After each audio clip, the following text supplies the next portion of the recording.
are these people? So, we have talked about the voting machine certification. Don't tune out, please, because this is a really important story. It may have some technical stuff, but it's fucking corrupt as hell. And that's the reason why I'm bringing this. It's incredible how corrupt our voting machine software and our process of voting is.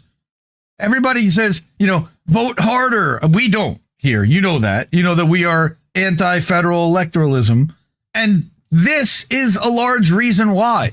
It's because... Go ahead. Any electoralism, sir. Well, specifically at the federal level. No, at the federal level, because school board does make a difference. Okay, well, I know that school boards do make a difference. You don't, but continue. Great. So, voting machine certification software and software certification. We've talked about this in the past, that it's basically done by 2 testing labs throughout the country, one of which is called ProV&V. ProV&V is owned by a man named Jack Cobb, who has spent decades in this industry, quote unquote, which is interesting because before 2000, there was no voting machine industry. But because of the hanging chads and the bullshit that happened with the Bush-Gore election back in 2000, we got this Help America Vote Act, the HAVA. And with HAVA, we got machines that helped us vote.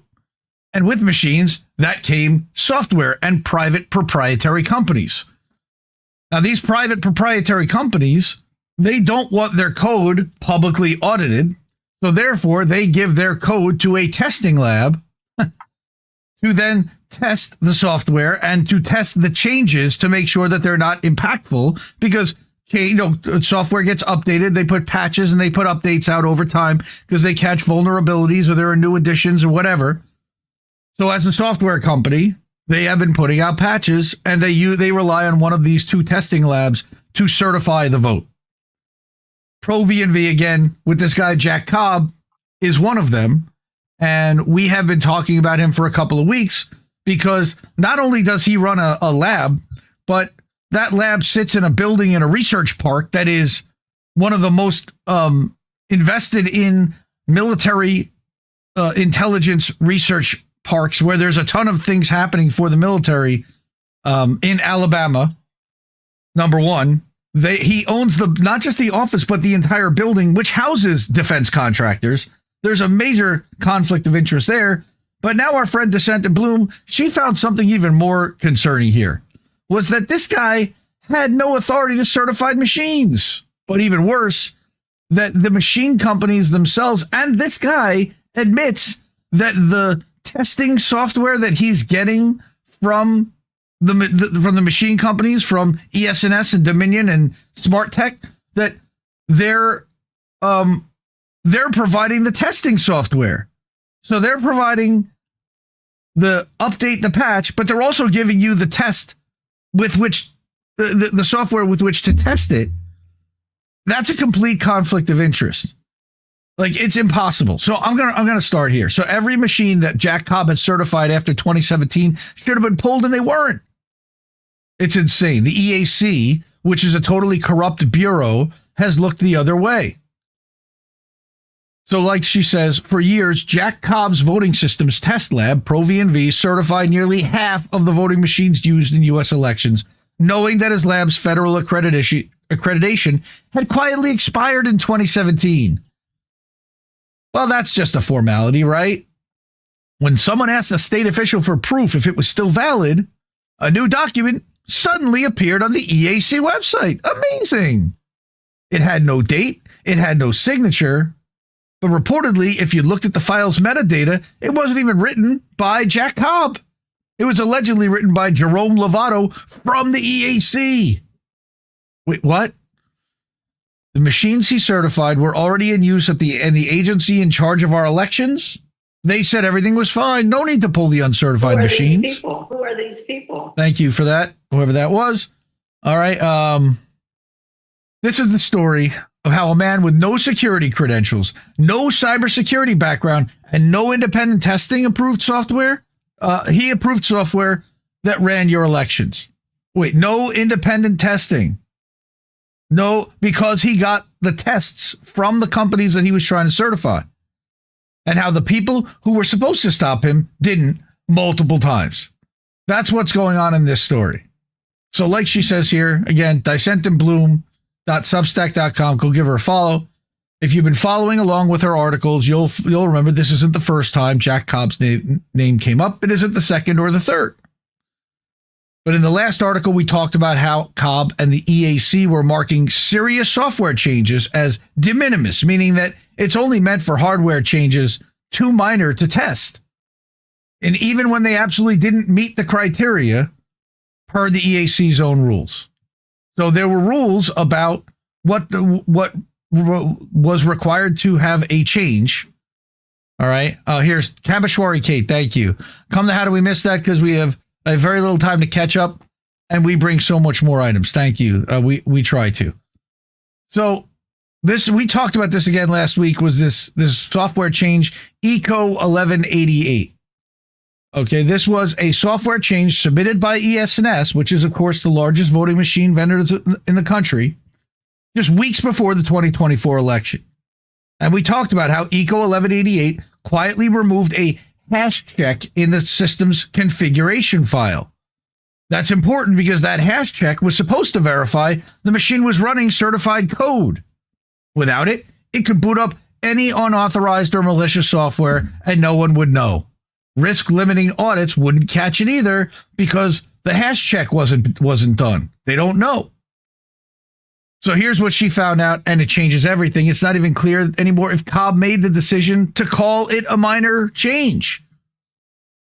In fact, based on written affidavits from Jack Cobb himself in the Curley v. Raffensperger suit. All right, now that's a suit involving Trump from 2020 with the Georgia Secretary of State. All right. He lets the voting machine vendors themselves decide whether a change is too minor to test. Jack Cobb testified that he lets them decide. As an independent testing lab, you're supposed to be the one making that decision. Wait a minute. This is a serious change. You can tell me it's not a serious change, but it is. In a previous lawsuit, right? He's the other way. Right. He says, oh, and just so you know, if the change isn't minor, then the vendor has to pay Cobb to do a full review. So guess how many changes never get tested? I would guess a lot. Yeah. So the court dockets Cobb never wanted us to find. In this Curlings v. Raffensperger lawsuit, it was exposed that Pro V&V let Dominion push an untested software patch through as a de minimis change just weeks before the 2020 election. What a shock. The patch was installed on every voting machine in Georgia before the Federal Election Assistance Commission ever signed off. That's a clear violation of protocol right there. Why would this be installed before the EAC could sign off on it? 3 top cybersecurity experts, including Harry Hursty, told the court the change was not minor, not properly tested, and potentially destabilizing. Nothing to see here. Cobb's lab rubber-stamped it anyway. The EAC shrugged, and 159 counties ran with it. And he still has not faced any repercussions for that to this day. But we don't even know what exactly happened as a result of that yet. Now, again, it says right here in the lawsuit, it says in his first affidavit, Mr. Cobb stated that the ballot marking device printed ballots' QR codes are signed and encrypted. When plaintiff's experts disputed this encryption claim, Mr. Cobb in his second affidavit pointed to Dominion's own documentation as the source of his prior statement that the encoded QR codes and digital signature were encrypted. So he didn't know.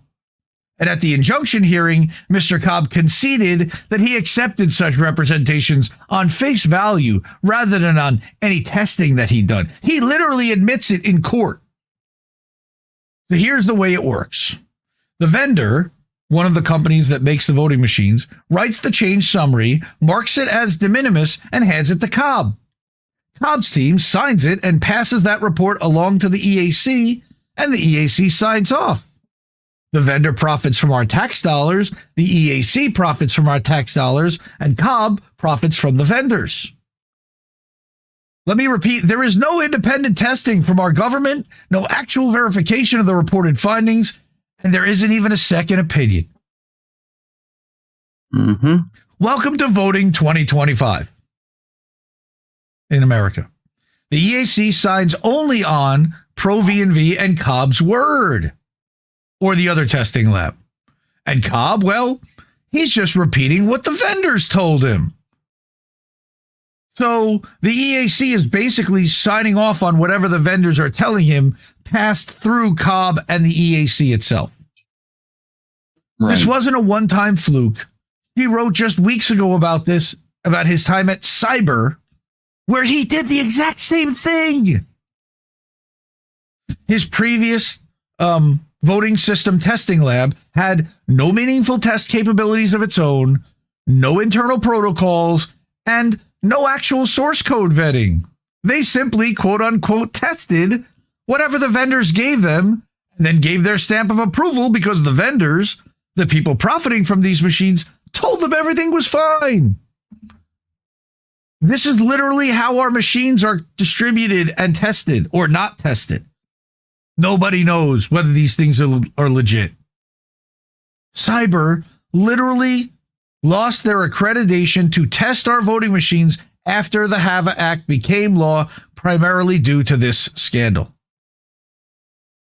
So what Cobb did with Dominion, that's nearly identical reason Cyber, that's identical to the reason that Cyber lost its accreditation. So can anyone from the EAC please explain to me why Pro V&V gets to keep their accreditation at this point? Now? In 2025? Part of it is probably because there's only one other lab that does it, and they need at least one other lab to do so. But Jesus Christ, I can do a better job than that. I can take the software that the company sends me, test it with that software, say it's okay, and hand it to the EAC too. Why can't I do that? Mm-hmm. He says, now she says, I can't help but wonder when ES&S submitted ECO 1188, which again is a change that disabled critical hash verification, and it got greenlit without scrutiny just weeks before the 2024 election. Did Cobb even understand what was being removed? My guess is no. Or did he just do what he's always done, even now, let the vendor call it safe and sign his name at the bottom? Which is what I'm guessing likely happened. P.S. Cobb straight up admitted in court that he has zero background in cybersecurity. So why is he in charge of this? He had no choice but to come clean after botching technical testimony under oath in Curling v. Raffensperger. And yet, this man with no formal training in digital security, no credentialed experience in software analysis, has been certifying the software that runs our elections since the early 2000s. 2 decades this fucker's been in there. He literally testified that he had 14 years of experience in testing voting machines, but as became apparent in the course of these proceedings, he doesn't have any specialized expertise in cybersecurity testing or analysis or cybersecurity risk analysis. Further, he had not personally done any of the security testing referenced in his affidavits. He fucking lied. Like, where's the perjury charge? Okay, he admits that he had not personally done the security testing that he testified to, provided in a written signed affidavit. How is he not in prison? Now, his entire track record, of course. Why you lying? Why you always lying? Stop fucking lying. Yeah, dude, he's a fucking liar. All right. Cobb's entire track record is full of red flags that the EAC chose to ignore.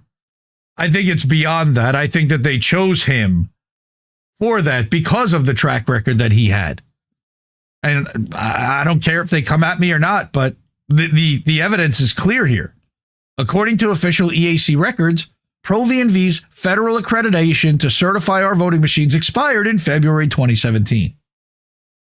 Under the rules at the time, voting system test labs were required to renew every 2 years. No reapplication, no accreditation, period. There it is in the rules. There's no public record showing that Jack Cobb reapplied on time. Between late 2016 and spring 2017, Dissent and Bloom was not able to find any documents anywhere showing that he'd complied with the reaccreditation requirements listed in the EAC rules. That should be publicly available. But that didn't stop Pro V&V from certifying voting system used in that time, and it didn't stop Jack Cobb.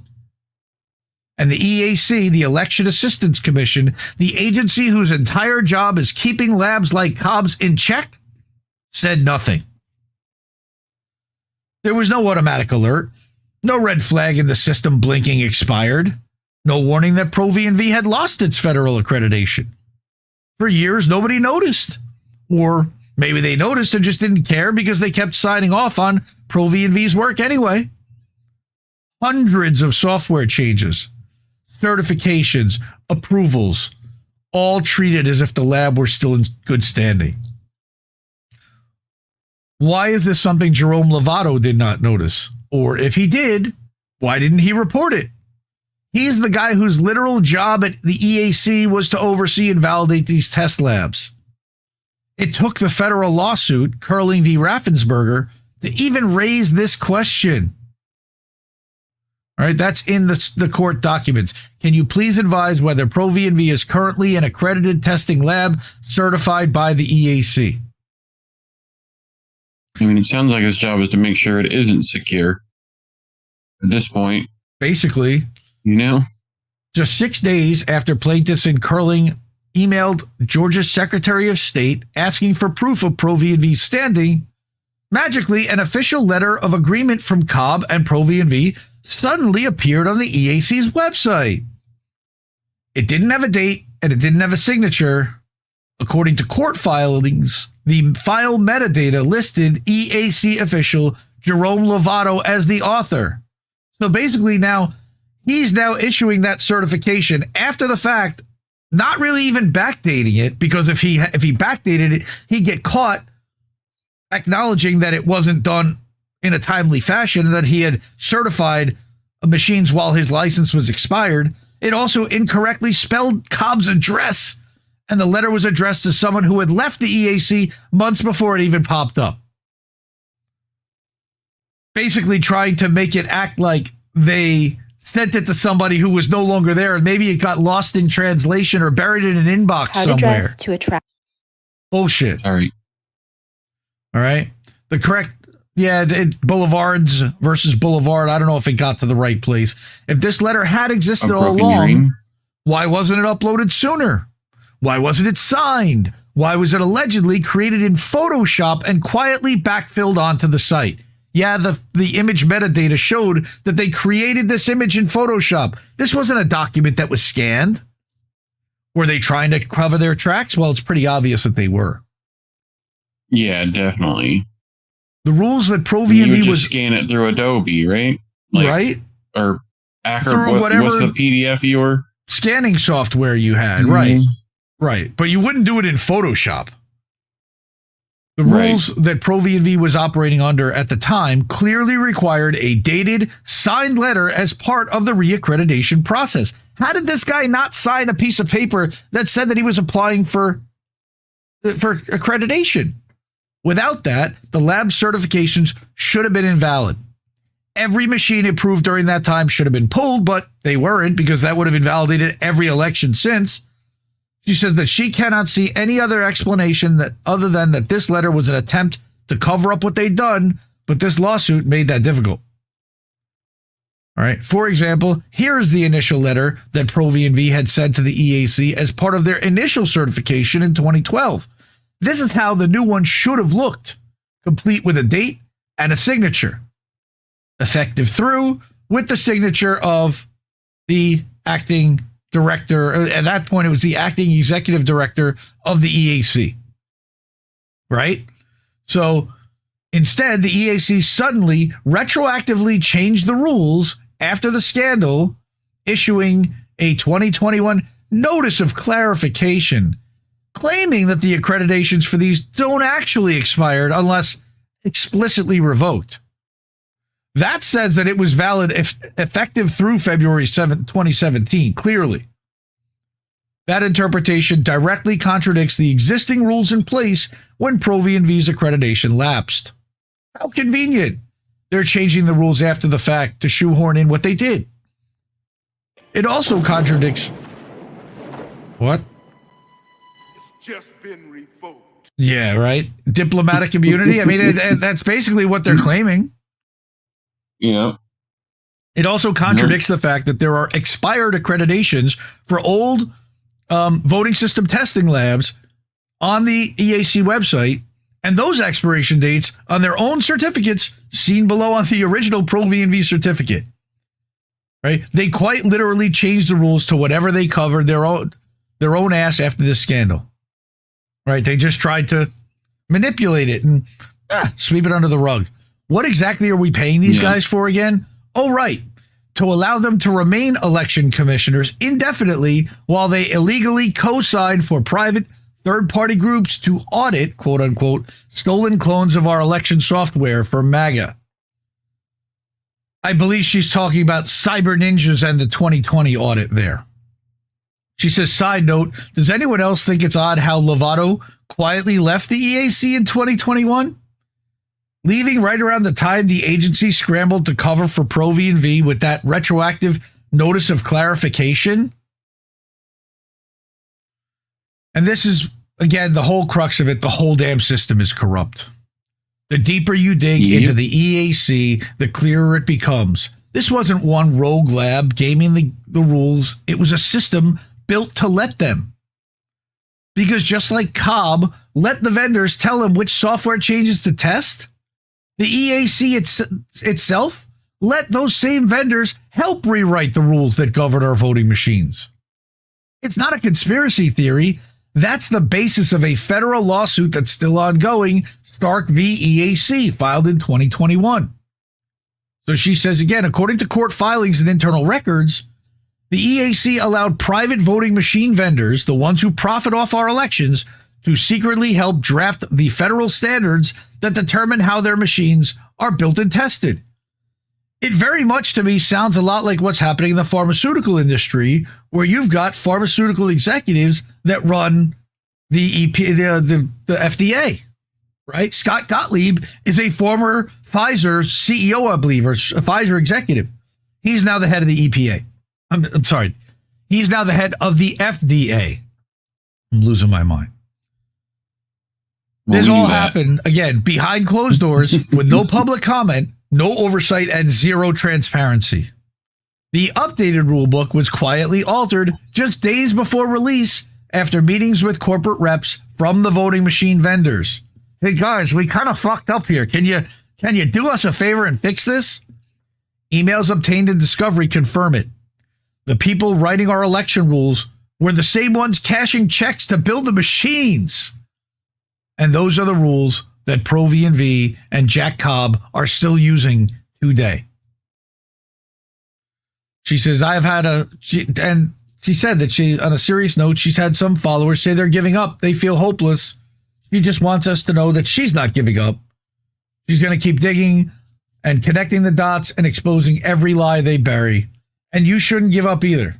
Don't let it discourage you. Vote anyway. Speak up anyway. And keep the pressure on. No, voting gives them permission. I'm sorry. Permission. Voting gives them your tacit approval for all the shit that they're about to do. Makes you complicit. Yep. You have to make that whole system like defunct. Crash. They can't even make a quorum if not enough people show up. No, we're not saying give up, don't do anything. Direct action, all that stuff. I mean, you can't get the ones elected now to do what you want. So work on that first. So here's what she Actively suggests. Try to fix the system. What else can you do other than sharing and other than voting? Call the EAC and ask them why Cobb still has a voting lab. And watch them go, if they even answer the phone. Contact your own representative or senator, useless, and ask them to request hearings or launch an inquiry. Yeah, Cory Booker's really going to launch hearings. An inquiry. Sure. He just fucking stood there with Netanyahu and shook hands. All right. File a complaint with the Inspector General. And these are all something you can actually do. Read her other articles, starting with part 1 on the subject, to make sure you have the information. There's a lot more than what she even talked about here. Again, we've been covering this for weeks, and I've been covering this for years. This is one of the issues that brought me into independent media, to realize that corporate media is completely ignoring this thing and lying to you every time they tell you that a vote was good. Well, shit, I remember Convo Couch literally watching them rig those machines, you know? And truck in a whole truck full of ballots in Detroit in 2000 at 3:30 in the morning that all of a sudden were just found after all the stuff was supposed to be locked. There were groups of ballots that did not complete the chain of command down in Florida. They found all kinds of stuff. Johnny and Fee and Pasta at now Truthwire did incredible work in 2020, 2016, 2019, 2020 to expose a lot of this stuff. So again, for Dissent in Bloom, our friend, she doesn't put her work behind a paywall. These stories are too urgent, too raw, too real to keep locked away. I'll never charge you to read my articles, which is, we believe in a value for value system here. There's tons of value in the work that she's doing. But when 90% of mainstream media outlets are owned by 6 billionaires, it becomes hard to know who to trust. She doesn't take checks from billionaires. She doesn't take notes from PR firms. She just tells the damn story because she's not part of that media ecosystem. To stay in the loop, subscribe for free. DissentInBloom.substack.com. That's DISSENT in bloom.substack.com. It helps build awareness and keeps the pressure on. But a paid sub helps her keep digging, filing FOIAs, verifying sources, staying on the story long after the headlines fade. All right. And again, she's been cranking out articles like you wouldn't believe at a pace that is remarkable. Again, so dissentinbloom.substack.com. Go check it out. She published one the other day. Trump has fired 103 immigration judges. Here's why that matters. Important, and where they're located, and the kind of hearings that they're oversee. So check this one out. I know this was a little long, but so important, and nobody else is really talking about this. So thank you, Dissent in Bloom, for covering this stuff, for looking into the machines and exposing that corruption, because nobody else is doing it. That's our Wall of Fame. If you're able to support independent media with a couple of bucks, we really appreciate it. We don't take any sponsor funding. We are value for value, user funded. Cash App, $ Indie News Network, ko-fi.com/Indie News Network, paypal.me/Indie News Network. All right. And then IndieNewsNow.com is our website. And then we've got INNNewsletter.com and IndieMediaToday.com over at Substack, where we are live right now. I love you all, and I thank you for being here. Y'all are the best. Support independent media because we need it more than ever. And we'll see you soon, fam. We'll see you in a bit. Mwah. Ciao, baby. Bye, Felicia. No! We just fucking lost the stream! You can't keep giving us nothing and think we're bluffing about coming for your heads. Why play civil if you won't listen? 50,000 died, and now we know our mission. We form a militia, make Congress a prison.